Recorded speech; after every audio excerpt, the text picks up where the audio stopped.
What's up, guys? Welcome to Sawshark Studios YouTube channel. Actually, is it record? You should keep this in the video. That'd be funny. Okay. All right. What's up, guys? Welcome to Sawshark Records YouTube channel. This is our first actual video that's not lyric videos. So, today we wanted to kind of do a little interview with me and Casio. We're gonna be doing one with me too, and so you guys can kind of get to know us better in our musical projects and just know a little bit more about us. So I'm gonna ask Casio, which great friend of mine, by the way. If you guys don't know, I've known Casio for a while. We met through music, so it's kind Yeah. of cool. I'm excited to learn some more stuff about him that I didn't already know. So I'm gonna ask you some deep. I didn't write any questions down. I'm just this is off the top of my head. There's some stuff I do want to know music wise about like what influenced you, that kind of stuff early on, and then I also want to ask you some stuff that like for the future stuff you're planning on doing. So my first real question for you, and I feel like this is the obvious place to start, is what are your influences and what got you into this kind of music in the first place, or just music, period? Well, I appreciate you having me on and everything. Influences. I think the first band that actually like influenced me to start like playing and writing heavy music or like more rock influenced music. I mean, the band that kind of got me into music in general was Breaking Benjamin, and I think I share that with a lot of other people. That was kind of their gateway band, like you. So yeah, Yeah, Breaking Benjamin, 100% 100%. huge influence. Even to this day, like in chorus writing and general riff writing, I still pull a lot from Breaking Benjamin. So I think they were the band that really got me into what I do now. Production wise, I think what kind of like opened my ears to production is I want to say probably Nolly, the former bassist and current producer of Periphery, because Periphery was one of the most influential bands I've ever heard and like the biggest influential band on my sound, and they made me appreciate the actual overall sound of things because they're such nerds about guitar and drums and stuff like that, and they kind of like opened my passion for producing. But I think in general, I'd say Breaking Benjamin's my biggest influence. That's a good choice. Um, so yeah, for bands like Breaking Benjamin, obviously for me is a big influence too. Like for everyone, if you say you don't like Breaking Benjamin and you're in the metal rock scene, you're lying. Yeah, So facts. that's a good one. Yeah, Facts. yeah. Um, so you said you started out Breaking Benjamin. What got you into like more? Because your music is a lot heavier than Breaking Benjamin. What was the first band you heard that kind of made you go in the more core side of things, more hardcore focused? I think. Ooh, it's actually tough. Cause I would say Bring Me the Horizon, but I didn't like when I was obsessed with Bring Me the Horizon. I think they were the other band that I like the band right after Breaking Benjamin that I started getting into. I really just listened to their like softer stuff, like That's the Spirit and Ammo, and I guess kind of Sempiternal, but like I've never that hot take. I've never really been that much of a fan of Sempiternal. It's a good album, but it's Dude, not one. It's one of my. can't say that. You're gonna get canceled. But yeah, no, just like the singles leading up to Posthuman one, and Ammo and That's the Spirit was what I would listen to. But I think the band that got me into like writing metalcore and like breakdowns and stuff was A Day to Remember, because they still Mm-hmm. had they still had Mm-hmm. that accessible tone like with their pop punk songs. Like I mean, If It Means a Lot to You I think one of the first few songs I heard by them, and I was instantly brought in because I love their I melodic did side. remember the trap.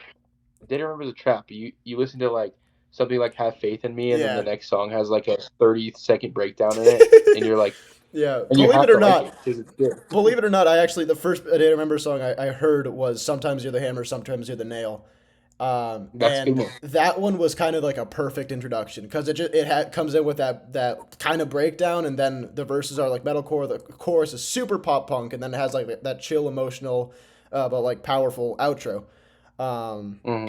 It's kind of a so good. It's kind of a good song to show to somebody to get them into the yeah, band. It kind of exactly, has everything. exactly. Yeah. So yeah, definitely A Day to Remember. I think is to kind of like showed me kind of like how to write metalcore. Hmm. But yeah, So all that you got into metal through a day. Well, you got into heavy metal through a day to remember. You got into rock music period through Breaking Benjamin. That kind of all. You can hear a lot of that influence in your sound, in your current sound, and even your earlier works, like things you did for your solo project. We So don't talk about kind of this. just like we do. I want you to talk about it because my next question. No. We know obviously you have Parabola, you have the projects you're working on with me. We have so much. We have Bowlers, Yeah. Poison, Despiona. It could go on forever. But I want to know what was your first real musical project? Any like previous bands, projects, anything that you're kind of your first stab at it? Can you first your first I want to make music and this is you put it out to the world. I just want to know about This is gonna be brutal. so, so I had a solo project that I'll just group into 10 years. So basically, Casio Robinson was my solo project. Every single song out there is horrible as of right now. That's my personal opinion. I think every song that's still out is horrible.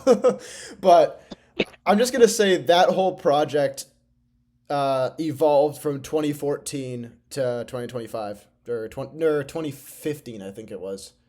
Like either 14 or 15. I was like 7 or 8 years old. Me and my friend from like I was in like third grade or something. Um, what was his name? Taj. We had this like little like it wasn't really serious, but like we were like just jamming, like playing around with instruments. He was a drummer, and I just gotten my first guitar. Actually, this guitar right over here, same guitar. that.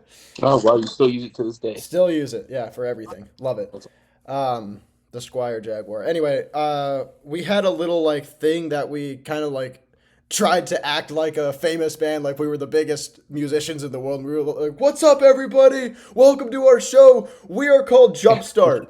Our like little duo was called Jumpstart. Uh, Mhm. and I forget where the name came from, but I think it was from like some book that the third or fourth grade teacher was reading to the class or something like that. I forget. Kind of like Behold Here's Poison. I was gonna say most Yeah. good band titles come from books. Yeah. Like Mice and Men, for example. Oh yeah, But that's right. That we also read that book in high school. That book is pretty good. that's a good book. Yeah, but anyway, then that evolved in like 2018, 19. We were like 12. I think we were like 12. It was called Toxic 45. And it was people kept calling it like Toxic Point 45, like the pistol. Um, and we got in trouble for that at school.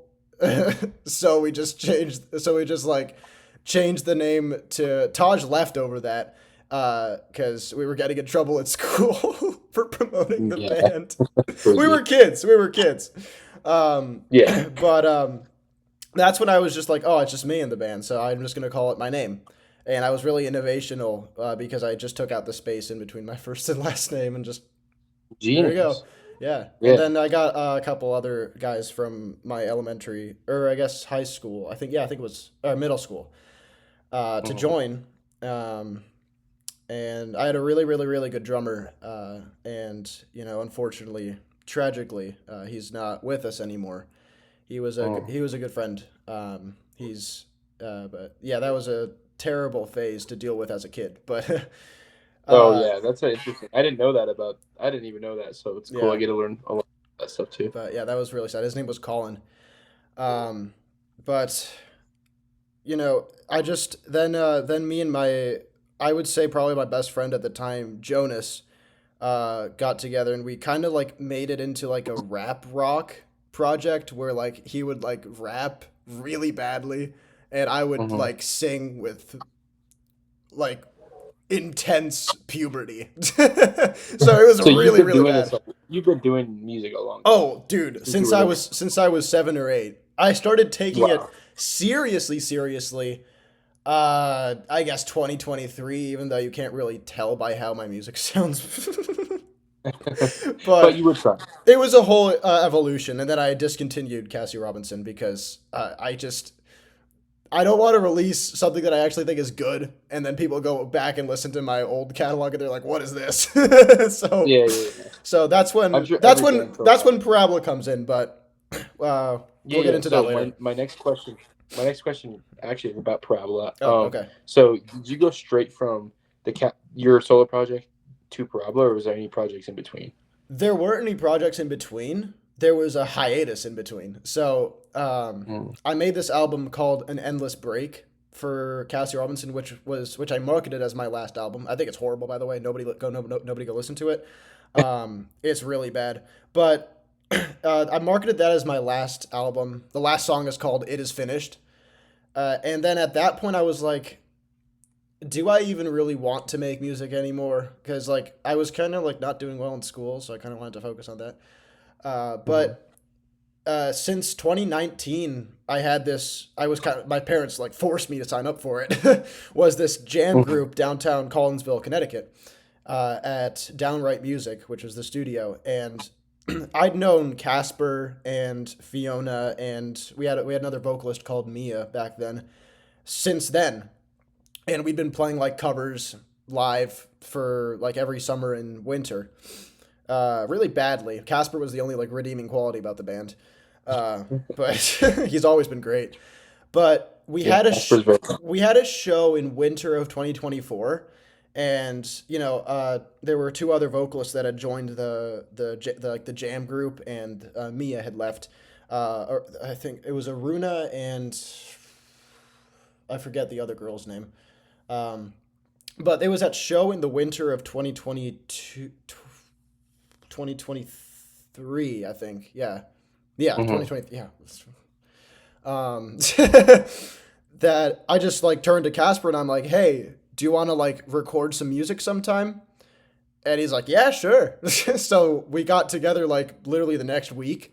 Aruna came over. We recorded Voices, which was Mm-hmm. the first I guess the first Parabola single. We had like an earlier song that we just recorded at the jam group that was just like Fiona playing on bass and Casper soloing for like 3 minutes, which was So, Sad Grapes so in a you had Bag. you But essentially had Parabola formed for before it was officially a band. You yeah, had the group, yeah, and then you just decided one day, hey, let's record yeah. music It wa- outside it of this. wasn't it wasn't called Parabola until like fall 2023. Oh, yeah. So how did you guys settle on the name Parabola? So I'd always hated the name Casio Robinson for my solo project, and Mm. I don't know. I guess I was just in math class one time, and I'm like, dude, Parabola is kind of a sick name. So I wanted to change my solo project name to Parabola, except I Mm. didn't have a band. It was just me. So um, I kind of had that name for a while, and I thought, hey, this is pretty cool. Let's like call it Parabola and make like country core, since Parabola is such like a Nah. country name. So you were gonna hop on the country chord trend before it was even a thing. You would have been Yeah. innovators. Yeah, dude, Yeah, I'm Bill Murray. I'm Bill Murray. yeah. You are building. But Yeah, no, he owes you some royalties. yeah, that's all Casper's influence. That's why I Mhm. think Join the Equation, while it's not the best Parabola album, I think it's the most iconic to at least to us in the band, because I mean the summer of 2024 was like one of the best summers of my life, I think. And me and Casper just like locked in and we're making like songs every single day. And that album just has such a cool vibe to it. And I don't think that any of our other albums have really captured.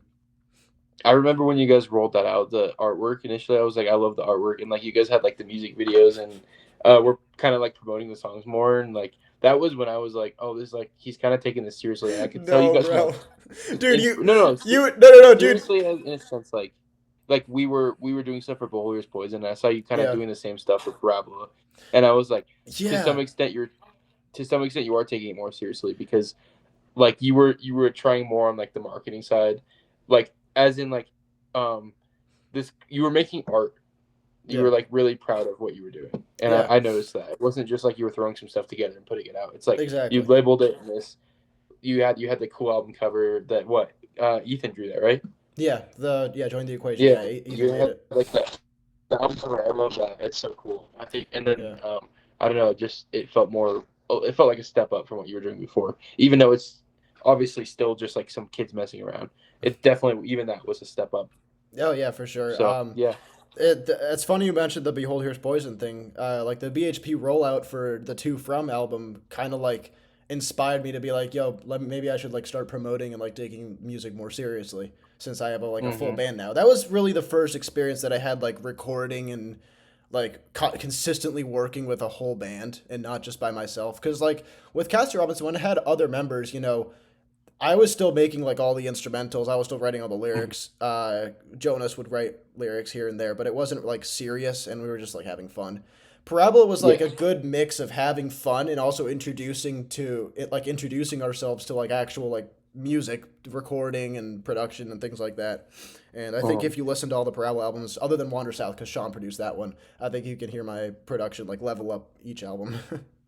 oh yeah, and for those listening right now, if you go back and listen to Beholder's Poison 2 from, that was our first project that we worked with Casio on fully, and you can really hear the little glimmer of Casio in that too. The entire Um, song too from. 2 from is That pretty much was that classic. was actually So the chorus of that song was actually Parabola demo. interesting. Yeah. I did not know that. Yeah, I The more you yeah, know. I don't think I ever told you Literally that. my song. I might have. Yeah, it's Yeah. crazy. But my pretty much my final question is now you have the new Parabola album coming out. What day is that dropping? April 24th. All right, April 24th. After this drops, what are your plans? Not just for Parabola, but just for your music journey in general. What do you have planned? Let's see. The label told me I can't say that. Never. um, Sumerian said that. dude, Victory Records. Um, anyway, yeah. So yeah, Act Two is gonna drop on the 24th. Then on the 25th, there's gonna be just They Want to Divide Us with Act One and Act Two compiled into one album, dropping the following day. And I think that'll be the last Parabola album. For now. Uh,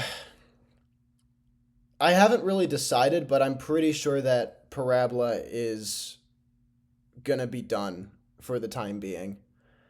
Um, I think we're still gonna be working. I'm still gonna be writing music. It's just not. I don't think it's gonna be for Parabola because Parabola kind of turned into a just kind of like a solo project for me. Um, all right, guys. Looks like we had some technical difficulties on Tanner's end. We will get that fixed for sure for his interview. But until then, we'll see you guys in the next one. Sorry about this. We're just getting started. Thanks for watching, and make sure to subscribe.